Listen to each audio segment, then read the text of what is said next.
Oh, there we are. Oh my God, I'm on. I love it when it works. Oh, I do not want to turn on notifications. Good Lord, that sounds terrible. Wait a minute, why is it now saying I'm not on there anymore? I was on there. No, I'm not on there. What the fuck? What? Why? What the? Oh, there I am. There I am. Hi, folks. I'm indoors because the great storm has come. The storm is coming. Q is right. Oh my God, the storm is here. It's storming out. This is the storm that they spoke of, and now we're having it. Storming it up. Old Stormy Daniels. Ah. Yeah, I'm honestly shocked. I kind of thought that New York's days of accumulating snow before March were over. Got to walk through it as it started. Really gave me old, old homesick vibes of Wisconsin. Freezing my ass off walking home from school. Nice.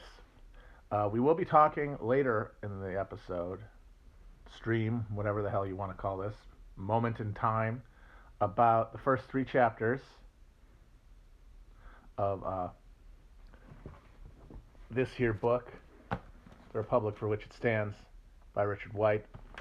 But I wanted to give people a chance to show up, if they've read the book. I don't want to start off because you get more people as time goes on in these things generally. So, like in about half an hour or so, we'll start talking about the book. Right now, I wanted to comment on something that I've noticed, which is every time Barfsaco Crumbo comes out with one of his absolutely banal popular culture takes, where he talks about Parasite, oh that's a great movie, or when he just talked about how while he was writing his awful memoir, he found solace in Better Call Saul and The Boys. I mean, obviously, part of me is very smug about being like, aha, here literally is our prestige TV president talking about how much he loves these shows. Think about Trump, comparatively. Does Trump ever talk about an hour-long streaming dramas? No, he talks about watching Fox News or Newsmax or whatever, or CNN. He talks about cable news, which is basically a reality TV channel. Like if you take the concept of reality TV seriously as this the destruction of the barrier between living in America and watching America, cable news, which is very little news in it, obviously, it's mostly just talking heads emoting about politics, is essentially a fucking reality show. And all those people yelling like Hannity, that's just an incredibly long confessional sequence. I can't believe Nancy Pelosi ate the peanut butter with her finger and put it back in the on the shelf, that kind of thing. So again, we see the prestige TV president and the reality TV president. And our prestige TV president, loves watching The Boys, and he loved watching The Wire when it was on. And one thing I see a lot is people saying, "How is Obama watching these shows, considering all of the anti-corporate, anti-capitalist themes in them? How is he watching them? He must not be absorbing them. He's either lying about watching them, or he is not he is somehow missing the subtext that I am able to absorb." And I am here to ask, posit this. What about this? What about this possibility? What if Barfsaco Crumbo gets exactly everything out of these shows that you do and these movies? He sees Parasite, he watches The Boys. He's not coming out with some mutated version in his head. He's getting the same message as you are. It just doesn't fucking matter because this is just entertainment at the end of the day. And his position is fixed enough in the world, and his value system is fixed enough around maintaining, his role as a power broker within it, that nothing he's going to see is going to change his mind. And I see otherwise smart people kind of like instinctively reject the notion that he could be absorbing this art at the level that they are, because there is buried in all of our assumptions about artistic consumption that are now completely intertwined with our politics. The way we talk about television and movies specifically is completely inextricable from politics. It's almost impossible to have a conversation about any of these products that is not inherently politicized before you even start talking. And of course, it's always politicized, but I mean explicit politics as opposed to like broader, ideological underpinnings of work. And the reason you do that, I mean, obviously, it's because, in my cynical view, because there isn't a lot of art in this stuff, and you've got to fill fucking column inches with something. You've got to fill the void with something. You can't confront with sober sense the hollowness of all of this. But also, is a similar delusion that comes from the rejection of that reality, which is watching the right shows, watching the right movies will somehow make you a better person in a fundamental way, not just in your outlook, but in your actions. It will change you for the better in your day-to-day experience of life. And while that is true of great works of art and the individual's response to a great work of art, or even an individual's response to a specific piece of, more attenuated art that has like a specific resonance to them, that's the case. But it cannot be scaled. And that is the fantasy at the heart of all of this political fixation with our media, is that we assume that there's some extrapolatable and compounding social vector towards good or evil that emanates out of a popular film or television series. And I am here today to say that there's not.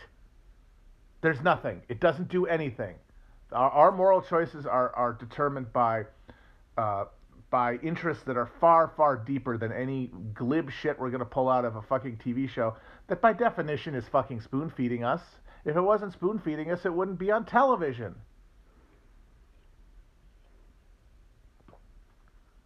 So I'm sorry. I think Obama is a smart guy. I don't think he would have got where he was if he wasn't, unless you believe he was a CIA clone from a vat, and maybe. But he clearly was able to apply strategic and tactical insights in the political process that allowed him to essentially jump the line ahead of a bunch of other people, and that required more than just oratorical skill.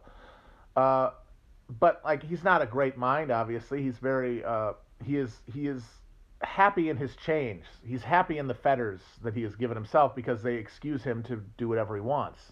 They give him the excuse to pursue power nakedly because, well, somebody's going to pursue power nakedly, and I'm afraid we have to be Niburian in our understanding that the evils of the world cannot ever be vanquished, and that attempting to do so is a greater evil than even those existing evils. And so, therefore, we are left with the question of how to live. And therefore, if I want to dedicate myself to rising to the top of this pyramid of monstrosity and oppression, by putting a smiley, diverse face on a neoliberal retrenchment that's going to immiserate everybody, and that is going to just continue this driving, ratcheting capillary action of human misery. Someone's got to do it. It might as well be me. It might as well be the sensitive guy who reads the right books and watches the right shows and watches the right movies and comes to the right conclusions about them. The same ones that we in the fucking cheap seats come to. But he is able to rationalize them the way we all are every day with everything we know to be true but can't deal with, because accepting one truth means inconveniencing ourselves in some significant way. And we have to get to a point where that truth has an emotional weight that is anywhere close to the emotional weight of our more embedded, personalized preferences, what we think we want. And the only way to get there is through, I hate to be a broken record, but through spirituality, through the ritualized enchantment of ideas and enchantment of values that can give them a motivational force that can break away from the gravitational pull of self-interest. Barack Obama was able to take his self-interest and turn it into a religion. That's why he was able to do what he did. But most of us aren't that skilled or aren't that sociopathic, and we have to muddle through, being pulled between what we know to be true every moment and what is convenient for us in our personal understandings of our self-interest. And it's fighting those things that's our daily battle. And art is an expression of that conflict, but it is not ever going to resolve it for us. And it's hard to understand, or it's hard to grasp that, because it really does render a lot of the time and energy we put into consuming and talking about media, and makes it a, kind of a empty and pathetic waste of time. And since we have no idea of what to fill that void with, we'd rather avoid that reality altogether.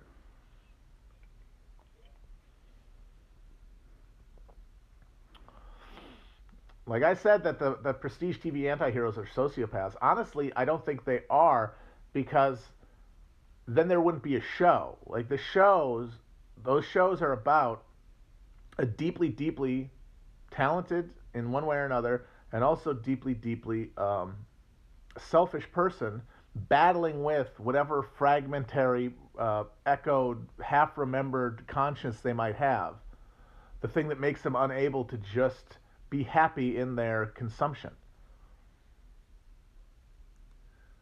But their audience, their imagined audience, that guy I was talking about, the one that they're all subconsciously writing for, that upper middle class, striving, fixed, eyes fixed on self-advancement professional who is the consumer of this stuff, that's a sociopath. That's a person who has fully resolved these conflicts. That's why you wouldn't want to watch a show about them. That's why you wouldn't want to watch a show about Obama. A prestige TV show where Obama is the protagonist would be absolutely sterile and boring. There'd be none of the psychological torment. There wouldn't be any of the Strum and Drang and the dark humor that you get with with shows about people trying to like gesture towards a sense of morality that transcended their personal interest. Barack Obama spends no effort doing that. Spends not a second wondering about that stuff. So how would the show be interesting? And that is what, and that's because television, like all mass market art, is about, not only about, but is partially about, and this is one of the things that attenuates its artistic merit, like its generalized artistic value as an art form, is that it's pandering. It's pandering to that audience. It's giving them what they think they want to see, because if they didn't want to see it, they wouldn't watch it. And if they don't watch it, you're not going to get another episode, and you're not going to get another renewal, and you're not going to get to make another movie. And that is a compromise that is deeper even than thought with these guys, these showrunners who created these programs. And so they're flattering them. They're taking that fucking blank-eyed professional psychopath, and they're flattering them and extending to them the fiction that they have a conscience to struggle with, which they don't.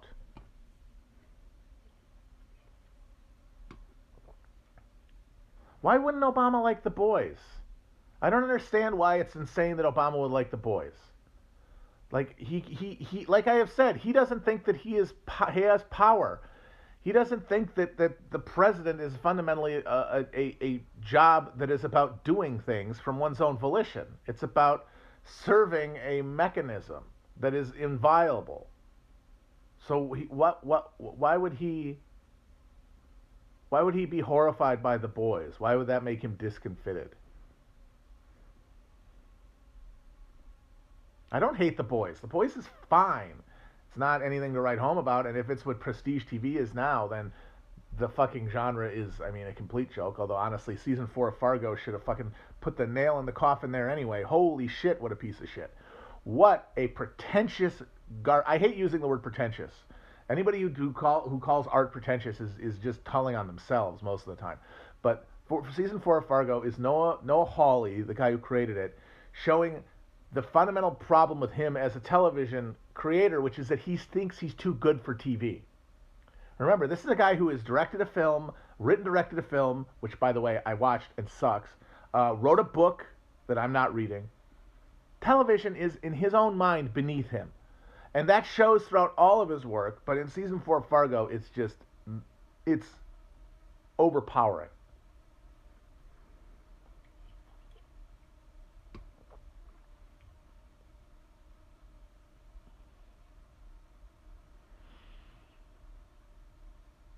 Yeah, Prestige TV is the Obama of art.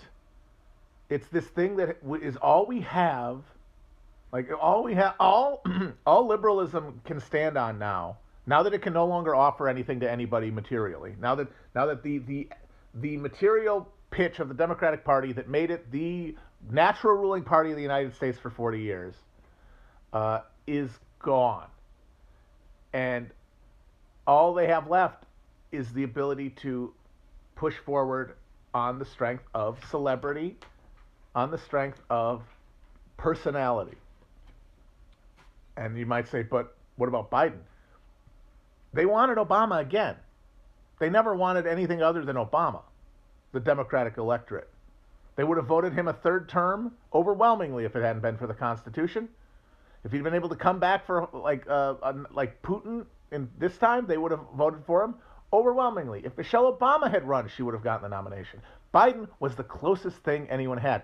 Now, Buttigieg thought, I'm going to be gay Obama, but he doesn't actually have the charisma that Obama had. And the fact that he is so clearly trying to ape Obama's voice and mannerisms means that his ability to break out of that box is already, it's completely abrogated just by virtue of his transparent phoniness. So there was no Obama to pick. What there was Obama's VP. So he would talk about rap rock, and people would be like, oh, yeah, rap rock. I wonder what rap rock's doing. And you saw, they have a poll now. What's your pick for 2024? Michelle Obama, number 1. And then Harris, number 2, which is like 6 degrees of separation. The vice president's vice president. And that's why the Democrats are fucked, because they built everything around. In 2008, like, Obama gave them this thought, this hope. Oh, we can govern during conditions of neoliberal austerity, never-ending, over-wrenching, continuously compounding neoliberal austerity, without a material pitch to the voters, with this narrative. And and the proof of it was in the pudding in the form of Obama winning big and then winning a big re-election, which Democrats haven't done for a while. I mean, even Clinton never won a majority of the vote. He was under 50%, well under 50%. He was at like, even in his re-election where he crushed Dole, I think he got like 46% of the vote. Someone can correct me on that, but it was not 50, because both times he was running in three-way races with Perot, who took, a decent chunk for the best that a third-party candidate has done since like TR was Perot in 96 and 92. Maybe Wallace in 68, I'm not sure. I got to look at it. But anyway, either way, they really don't have a record of big fucking crushing victories. And he got it. And then he got reelected, even though, it looked closer than it should have been. And but while this was happening, of course, the litany has been said a million times. They lost 1,000 state legislator seats. They lost like a fucking third of governorships. They lost the House. And then the Senate. And then they tried to run austerity with Hillary, got killed, got to run with Biden, and a little shine of nostalgia and Trump's unique uncouthness to the nation's well-off meant that he could win.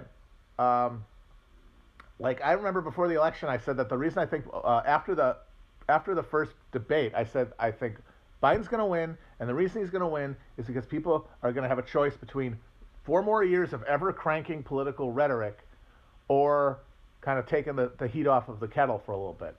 And I said people are going to pick that because there's still relative security in this country. There's still, even with precarity, there is enough security among voting people that'll carry through. And if you look at the electorate, you look at the votes, you look how the vote broke down, the most comfortable people shifted to Biden from Trump.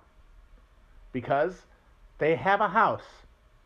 They've got maybe a boat, maybe a ski-doo, maybe 2 cars in the garage.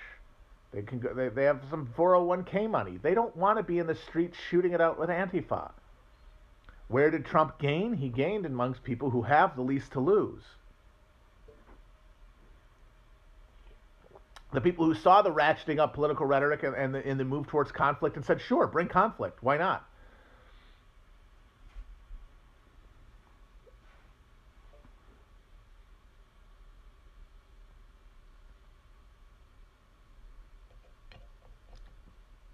But they're screwed. The Democrats are fucked because it was always a fraud. The whole thing was a fraud.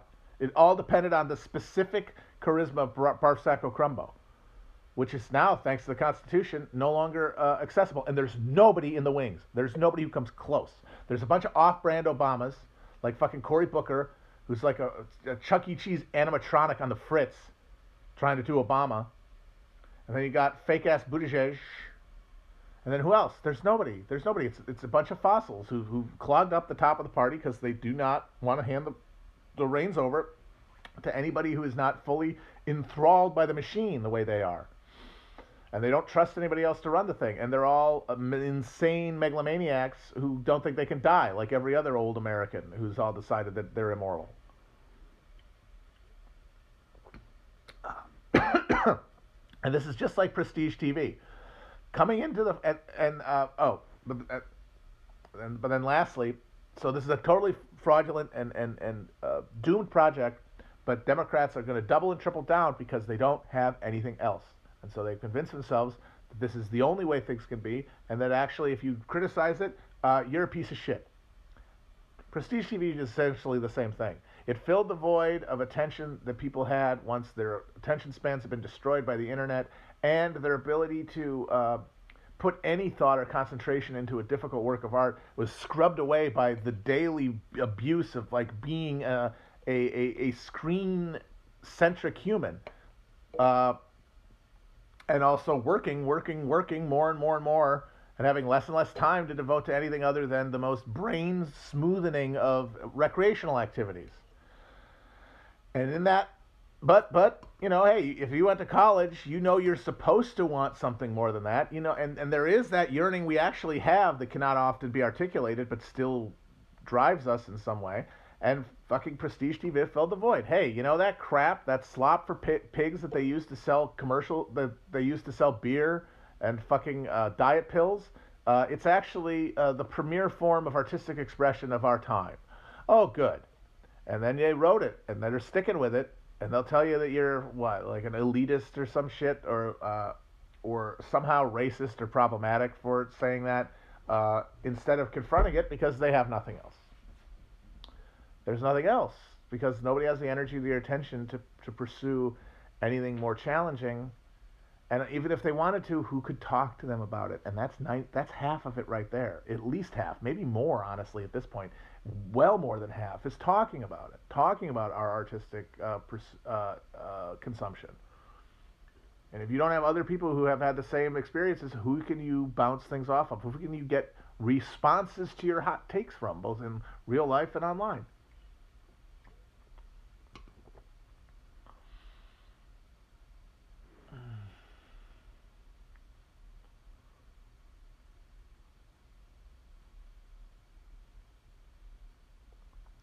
And so Barfsack is our Prestige TV president, and Prestige TV is the Barfsack of art.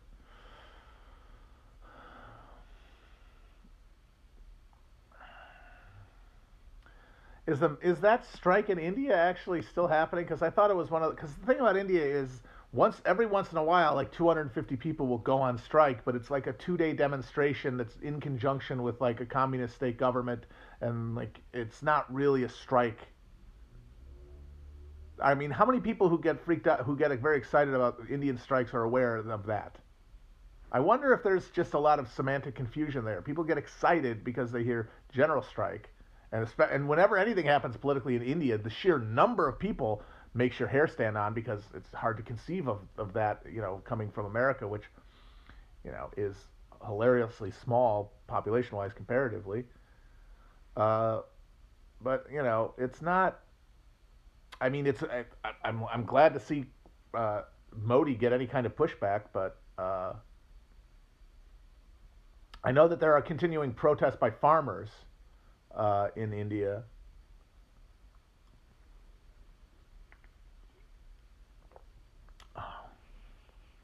Biden is the Mad TV president. That's actually pretty good. We've joked on the show before, by the way, about how one of the good things about Biden being president is that they'll bring back Mad TV because no one's going to be the perpetual outbidding on wokeness and like a sensitivity to prejudice in media that has defined the Trump era is going to let up because Trump's not president anymore, and everybody's going to feel a little more relaxed, and that we're going to bring back Mad TV. Biden is I mean those stories like those corn pop stories and dog faced pony soldier. I mean the whole thing. He could be a Mad TV character. Like the Mad he would have been the president in a Mad TV sketch, just coming out and talking about taking a '57 Chevy to the malt shop and then like he crashes through a wall or something.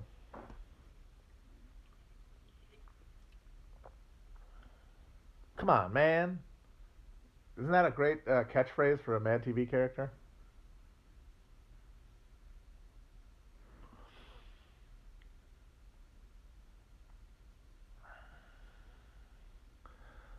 All right. So let's talk a little bit now about boop, the Republic for which it stands, which in its first three chapters sketches out the early stages of Reconstruction in the South and what Richard calls the Greater Reconstruction that encompassed also the development of America's western expanse. And the first thing we get in the first chapter about about presidential reconstruction is a good hard look at our worst president, uh, Andrew Johnson, a man who is almost singularly uh, catastrophic in American history because there are very few people you can look at and say almost anyone who could conceivably have been where they were would have been better. And then you look at how much happenstance and total random chance went into him getting it. It is enough to make you feel like there are other worlds than these, and that we're in the dark one, and that things like that, not just that, but things like that are the hallmarks of a world where even far farther back than that, some domino fell in the wrong place, and they've been falling wrong ever since. And man, that feels like one real bad domino is Andrew Johnson being president. And reading about his specific mission, which he made his presidency about, which was to readmit the South as quickly as possible with the maintenance of existing economic structures and political structures. Um,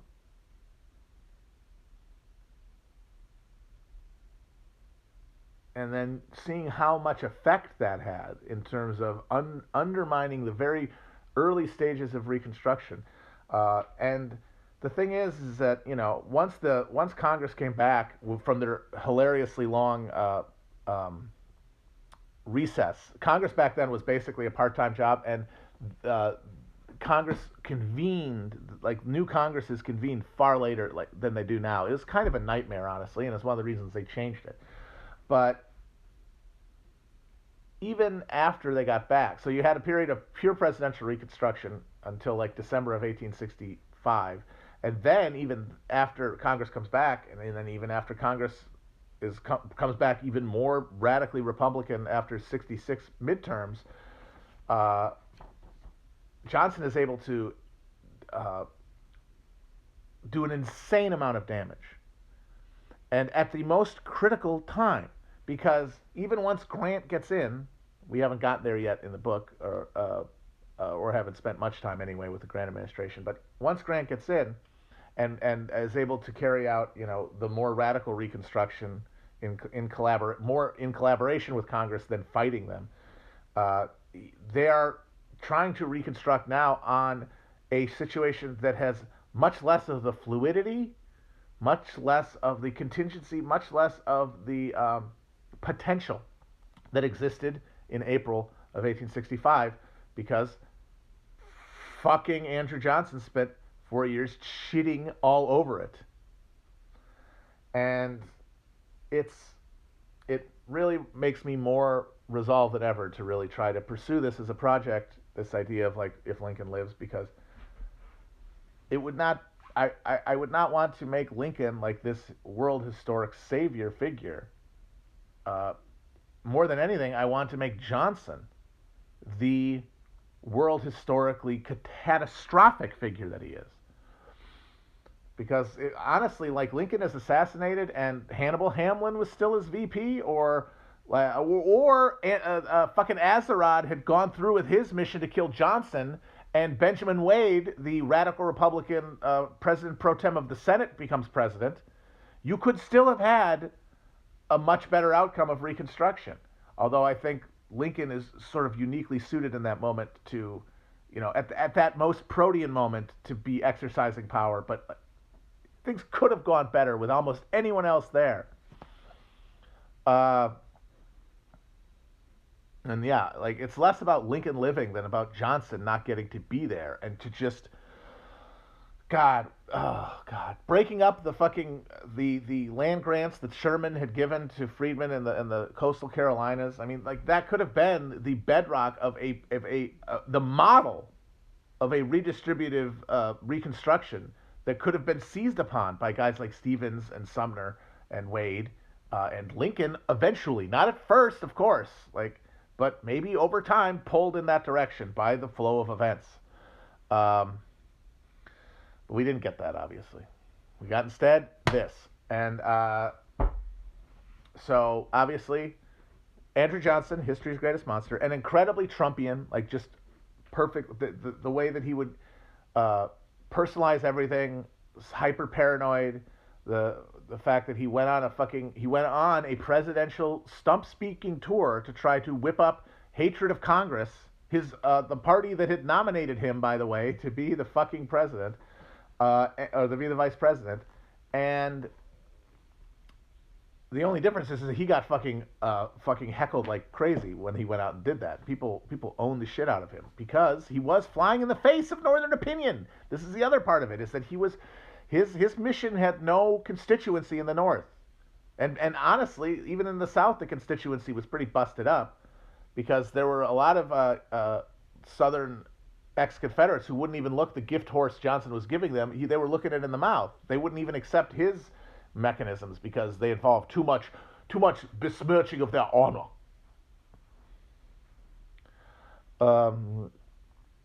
Yeah, he did they're being very unfair to me. But the specific phenomena of Johnson's presidency, which he spent trying to create the constituency for a white supremacist third party that he would be able to head and then run for re-election with, is almost precisely what happened the last time the challenger to the Democratic Party in the second party system tried to create a broad tent to defeat that party, which was the Whig nomination of John Tyler to be William Henry Harrison's running mate in 1840. One of the most the catastrophe that set the stage for all the catastrophes to come on because honestly, that's another point where you can get wacky with the counterfactual. So Henry Clay, who is like the intellectual founder of the Whig Party, the guy, and also the biggest political influence on Lincoln. Lincoln loved Henry Clay. Lincoln thought Henry Clay was the ideal American politician, And he was a Whig before he was a Republican, and his politics were always the Whig notion of a a yeoman republic that is uh, nurtured and allowed to develop with coordination from central government, as opposed to the Jacksonian democratic vision of just let everybody get liquored up and steal Indian land, and then that's it. There's nothing for the government to do.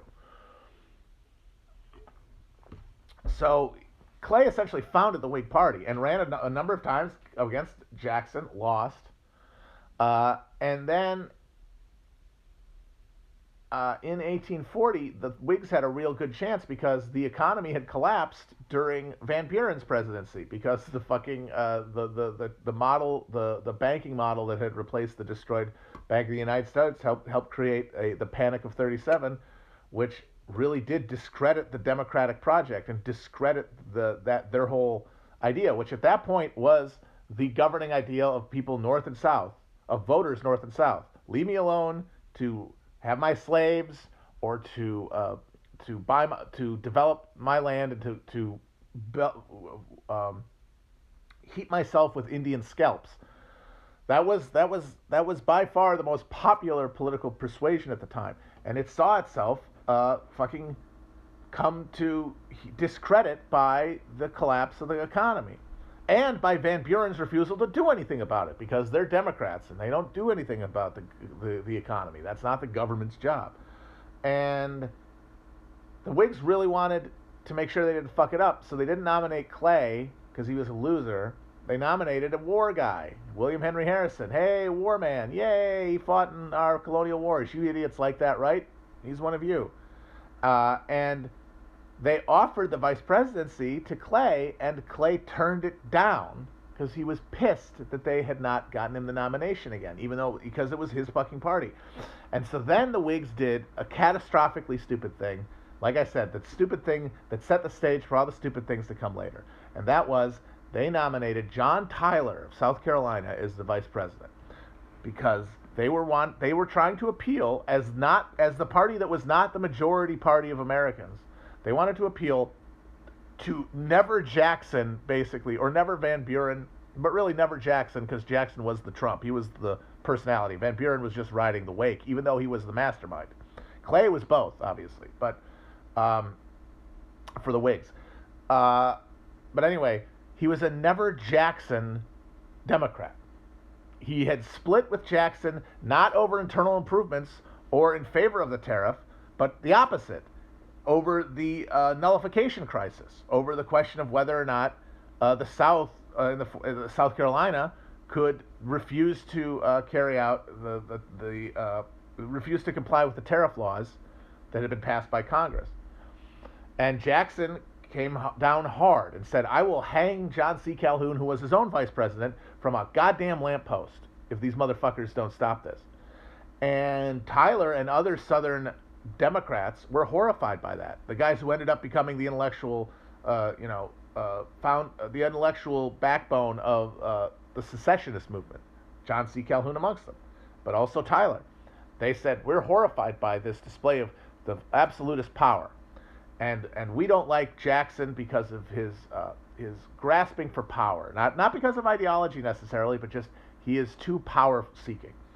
And the fucking Whigs, who called themselves the Whigs, they picked that name because the Whigs were the party in Parliament in England, which was, the most close political culture to Americans, the ones that Americans were most familiar with. The Whigs were the party of Parliament against the prerogative of the king, were the Tories, because they called him King Andrew.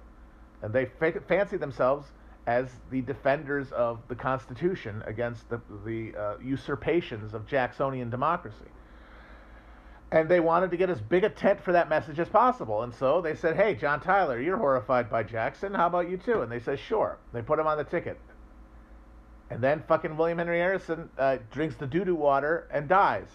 And instead of Henry Clay taking power with Whig majorities in both houses of Congress and being able to carry out, in the wake of the crisis of '37, carry out the American system, like actually try to enact a system of internal improvements that could have knit America together and mitigated against the rise of sectionalism, and perhaps slowed down the breakneck move towards expansion across the continent.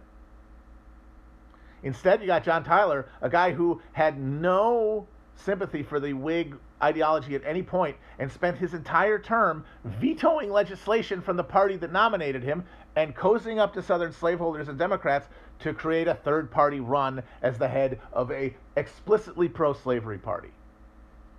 And it fucked up. It didn't work. And then then he didn't get the nomination of the Democrats. They nominated Polk. The Whigs obviously told him to get fucked and nominated Clay. And then Clay, God damn it, in 44, he came close. As close as he ever came. In fact, if New York had flipped, he would have won.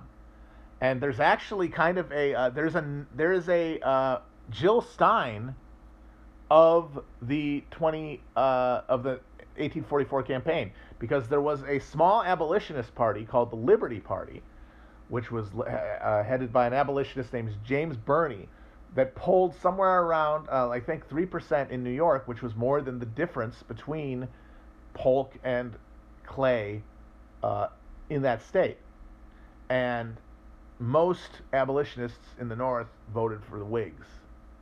So it's likely that they would have, if Birney hadn't been there, they would have voted for Polk, or voted for Clay. And so you could blame the Bernie Bros, for the Mexican War, because it's much less likely that Clay would have pursued a war with Mexico than Polk.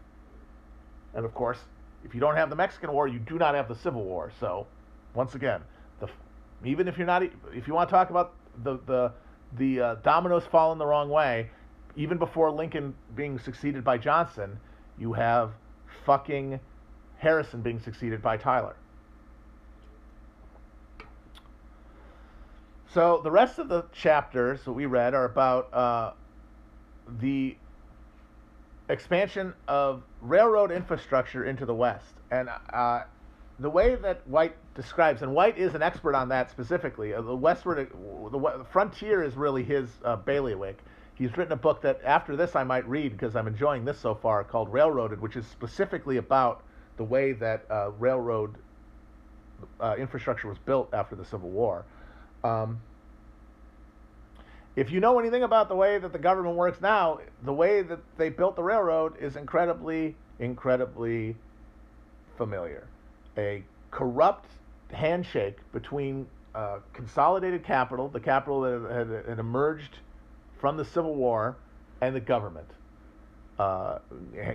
giving out land grants to railroads and pitched to the audience, to the American people, as a self-funding mechanism that will allow for the creation of American transportation infrastructure at no cost to taxpayers. And instead, of course, what we got was the beginning of a ratcheting move towards full capture of all government prerogatives by that concentrated capital, because the war was the original dynamo of American capital accumulation. And then after the war, what we replaced it with, which was not, of course, obviously not nearly the intensity of the war, but filling the same role, was railroad infrastructure, and then subsequent, as part of, but subsidiary to that, the building of like American military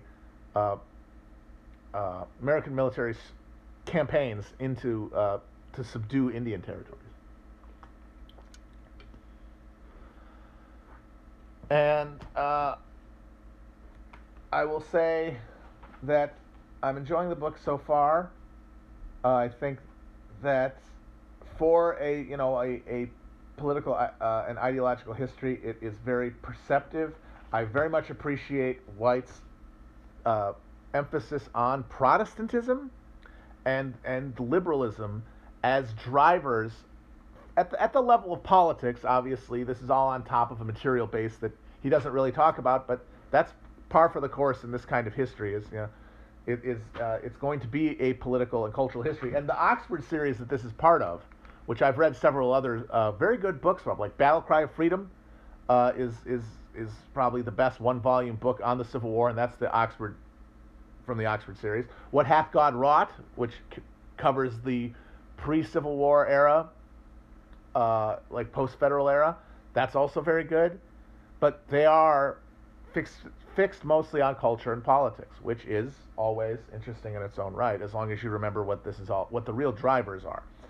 But at the level of politics and culture, which is where the real viscosity is in any political situation, and where any kind of effort to direct the flow, the material flow, is going to find itself concentrated and directed, because the superstructure does determine and change the base, but as I've said, as a subsidiary action, is generated from originally.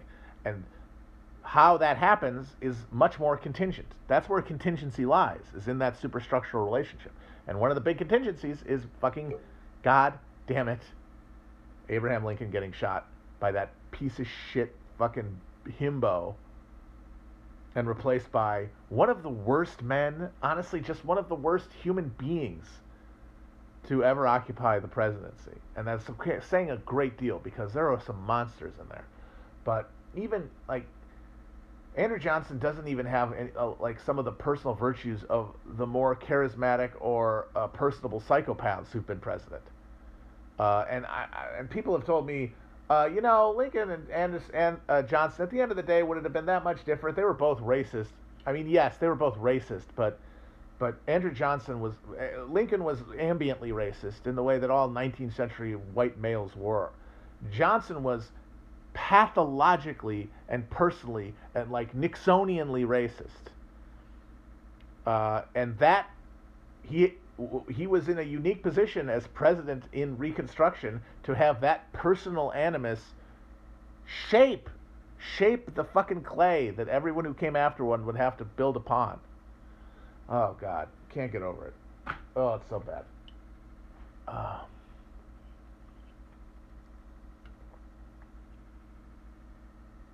And the thing that's important about that, the reason that matters, and that's the reason that we need to have some sort of nuance when we think about these things, especially historically, is that racism can be part of your decision matrix, but it might be subsidiary, or it might be less influential than other aspects. It might get outvoted in your brain by other things. And whether it is or not is determined by the virulence of your racism. Like, that matters at every level. Like, there are racists who voted for Barack Obama, but the more racist you are, personally, the more aware you are of racism, the less likely you would have been probably to vote for Obama. So, degree matters. I mean, voting for Obama, not voting for Obama, it's not the sole signal of one's, like, political virtue, but it does signal a willingness to cross a barrier of saying, yes, black president, I will be okay with that. That requires that your racism not be the thing that is deciding things for you at the level of politics. And that is a thing that people are very uncomfortable with, the idea that, because it suggests the idea that you might have to deal with people politically who are racist. You might not be able to clean everybody's brain through culture and make them all nice anti-racist subjects before they can come together and do politics. You might have to do politics with people who have racism in there as one of the things that they're reasoning with. But the challenge then is to overcome it. And one of the big reasons that neoliberal politics and all of its flavors, including this radical anti-racist, like Afro-pessimism that essentially says that nothing but neoliberal accommodation is possible because of how racist white people are. The thing that undergirds that is you'll never be able to overcome racism. And as long as you're framing politics as the neoliberal zero-sum game that we are living in, The idea that it can only ever get worse and that it's up to you to hustle and learn to code and stay on your grind one way or another in order to survive, you'll never be able to overcome it.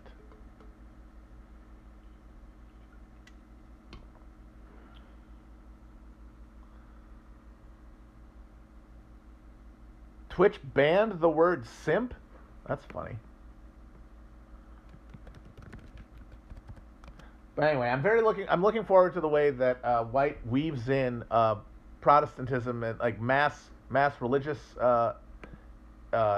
conceptions into the stuff, because one of the things that any more successful Reconstruction would have had to push against would have been that very Protestant liberal association between autonomy in the market and freedom of contract and the conditions for virtuous living. Like, there was a predominant sense that by that point, post Second Great Awakening, when we'd as a nation come to terms spiritually with being these atomized market workers who might not even be able to have our own land, might have to sell our own labor to survive, or sell our wares, which can be a similar prostrate position. We came to the conclusion that those interactions are what reveal our worth as people, reveal our status as saved or damned. And with that the case,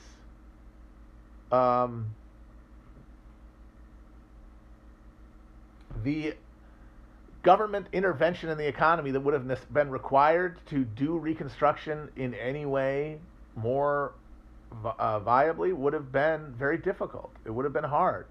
But the thing is, it wasn't the only thing people thought. There were other contending and conflicting values that were culturally expressed and held in different ways, and that could have been brought to bear to insist upon the breaking of this notion of contract as freedom. Because, of course, as White shows very clearly, the post-war fixation on not allowing black dependence by not giving without giving to ex-slaves. First of all, the idea that former slaves had not, by virtue of their enslavement, earned anything you could give them is absurd. I mean, they literally are the reason that those plantations existed, and the reason that land was cultivated, and the reason that there was any economic activity in those areas at all. So giving them land is in fact payment. It is a deferred payment. But beyond that absurdity is the compounding absurdity that giving shit to white people was the way that the fucking country had been built. And that's where racism comes in. But once again, racism is part of a mosaic of conceptions and influences and interests that could have been arranged differently with different accumulation of events. And of course, as Blake points out, the funniest thing about Andrew Johnson is that he was, like many Unionists in the South before the Civil War, he hated the planter aristocracy because he was not one of them. Like, he had a Nixonian chip on his shoulder because he had been a low-born tailor, and he became wealthy and became a political figure, but he was never one of those planter aristocrats who were very self-consciously trying to create a European-style, a feudal social order on American soil. Like, they thought of themselves as the Cavaliers from the fucking English Civil War. They all thought they were little Prince Ruperts of the Rhine running around in their little hats with plumes. And a drunk tailor like Andrew Johnson could never be one of them. And so, like, one of the reasons he stayed loyal to the Union was he didn't want to fight to create a nation where they ran things. And his idea for Reconstruction was to put power into the hands of the simple white people of the South. Because, like a lot of white Unionists, he thought that The real victims of slavery were poor whites. Of course, that's half true. Poor whites are the victims of slavery, but of course, not the real or only victims of slavery. And that the refusal to see the bigger picture is what racism does. That's its social function, is to obscure the reality and to allow for the division of workers, the division of the dispossessed against each other.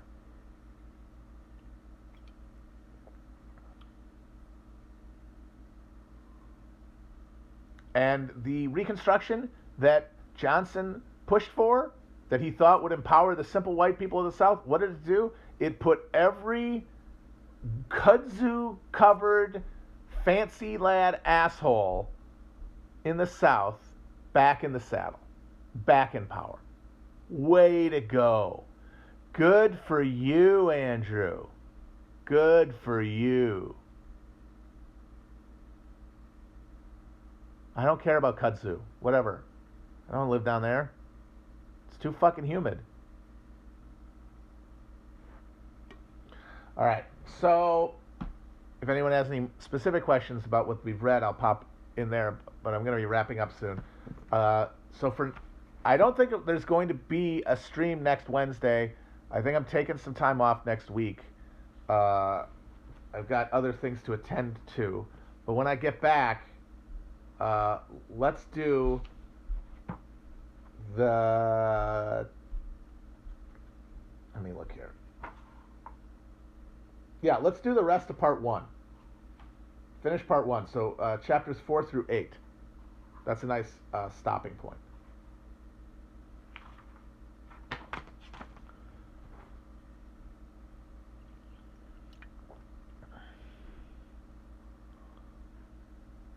The name of the book, for those who are coming late, is The Republic for Which It Stands by Richard White.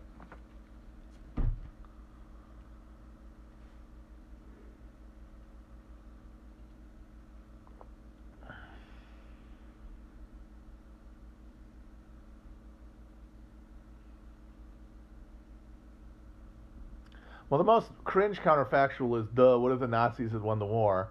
Because 1, they couldn't have, and 2, they did.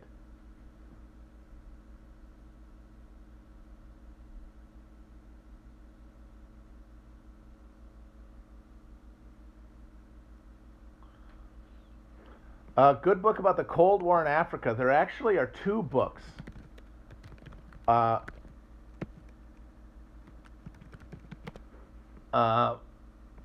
By this guy Piero Iglesias, and it's about Cold War diplomacy in Africa, and a lot of it, and a lot of stuff about the Cuban intervention in the Angolan Civil War. One's called Conflicting Missions, Havana, Washington, and Africa, 1959 to 1976. And then there's another one, the sequel, Visions of Freedom, which is 76 to 91.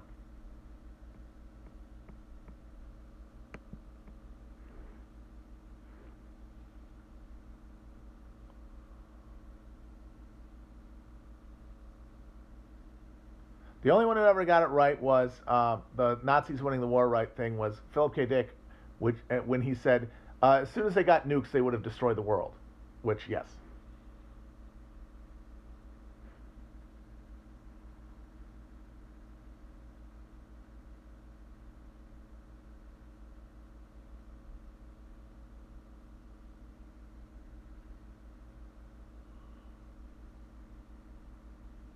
Why won't all right, this is the last question here. Why won't Trump go to jail in the state of New York? Because he was president. Presidents can't go to jail. When Nixon said, if the president does it, it's not illegal, he was right. In the sense that a president will never be criminally punished for anything they do in office. Or once they're president, before. Because no political system will allow that precedent. At least ours won't. Ours will not. Because if you start arresting them, then everyone's going to end up in jail. And that's why I think Felix told me that his dad had an idea that the presidency should be one long term, like 12 years or something, and then you're executed. Because if Trump goes to jail, some fucking attorney general is going to try to put Obama in jail or Biden in jail, and then you're off to the races. And they don't want to start that precedent. And I mean, and that's just like the political grandstanding. They sure as hell don't want the actual criminal behavior that they carry out to ever be accounted for, because then how are they going to decide to do this? The decisions these people make, the monstrous criminal decisions they make, they can only make them in a context of total impunity. If there was any potential possible consequence for their actions beyond like, oh, I might lose an election, which you're going to leave office eventually, as in I might see my fortune taken from me, see my freedom taken from me, the way, the rest of us have to decide to do things. Like, we have to decide what to do on a day-to-day basis with the thing in our head of like, oh, if we do the wrong thing, we could get in trouble. In a real sense, in a real personal sense, as in like forgetting like and I know these guys super care about status and winning elections, but there is a freedom that they need in order to operate in knowing that your personal security and the security of your fortune and your family it's never going anywhere. It can never be challenged. You're never going to see the inside of a jail cell. You're not going to get executed. You're not going to, maybe some hippie hits you with a pie when you're at the Aspen's Ideas Festival. That's it. You can't make these decisions without that as your bedline assumption. And they're not going to do anything to violate that. Conflicting missions and visions of hope are the two, or visions of freedom. Conflicting missions and visions of freedom are the two books about Cold War foreign policy. All right, guys, I'm going to go. So I'll do some more streams this week, but next week it'll probably be dark, just a heads up. And then when we come back, and I'll give a heads up ahead of this, but let's shoot for the Wednesday after next, the rest of part one. Bye-bye.